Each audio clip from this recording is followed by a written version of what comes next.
बिहार में आगामी 9 अप्रैल को राज्यसभा की 5 सीटें खाली हो रही हैं और चर्चा शुरू हो गई है कि इस बार राज्यसभा में कौन जा सकता है। नेताओं ने बयानबाजी शुरू कर दी है। उपेंद्र कुशवाहा की पार्टी ने साफ कहा है कि विधानसभा चुनाव से पहले एक सीट का वादा किया गया था, तो अब जीतन राम मांझी ने भी दावा ठोक दिया है।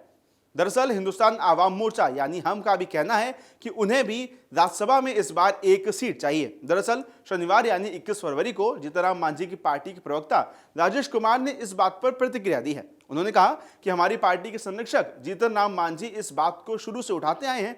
हर कोई चाहता है कि हमारी पार्टी का विस्तार हो, इसलिए हमारी पार्टी भी एक सीट के लिए दावा कर रही है। उन्होंने कहा कि शुरू से ही हमारी पार्टी को गठबंधन में कम आंका जाता है और कहीं ना कहीं हमें ठगा जाता है। यही वजह रही है कि हमें विधानसभा चुनाव में भी सिर्फ 6 सीटें ही मिली थी। हालांकि हर बार हमारे नेता जीतन राम मांझी आवाज उठाते आए हैं।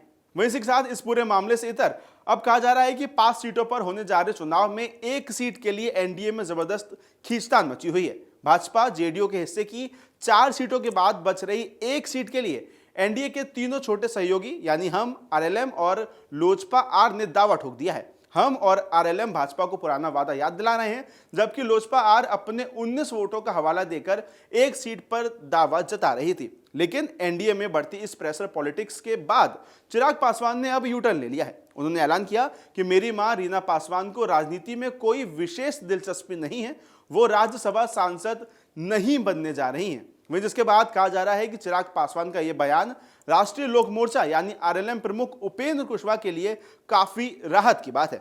सूत्रों का कहना है कि भाजपा अपने कोटे से एक सीट पर राष्ट्रीय अध्यक्ष नितिन नवीन को भी राज्यसभा भेज सकती है, वहीं दूसरी सीट सहयोगी दलों के लिए छोड़ सकती है। इस सीट पर उपेंद्र कुशवाहा की चर्चा चल रही है। उपेंद्र कुशवाहा का कार्यकाल अप्रैल में समाप्त हो रहा है। यहाँ को बता दें कि लोकसभा चुनाव 2024 में वो काराकाट सीट से चुनाव हारने के बाद भाजपा और जेडीयू के सहयोग से राज्यसभा सांसद बने थे।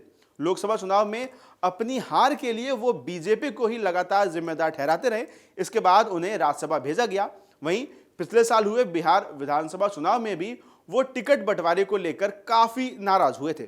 फिर उन्हें भाजपा के नेता मनाने के लिए दिल्ली भी गए थे। वहीं ऐसे में बिहार की राजनीति में अब आगे क्या होता है, इस राज्यसभा चुनाव में बिहार से कौन कितनी सीटें लेता है, ये देखने वाली बात होगी। आपके राज्य की खबरें, आपके शहर की खबरें सबसे पहले जानने के लिए देखते रहें अमर उजाला। चैनल को सब्सक्राइब जरूर कर लें और पाएं हर अपडेट।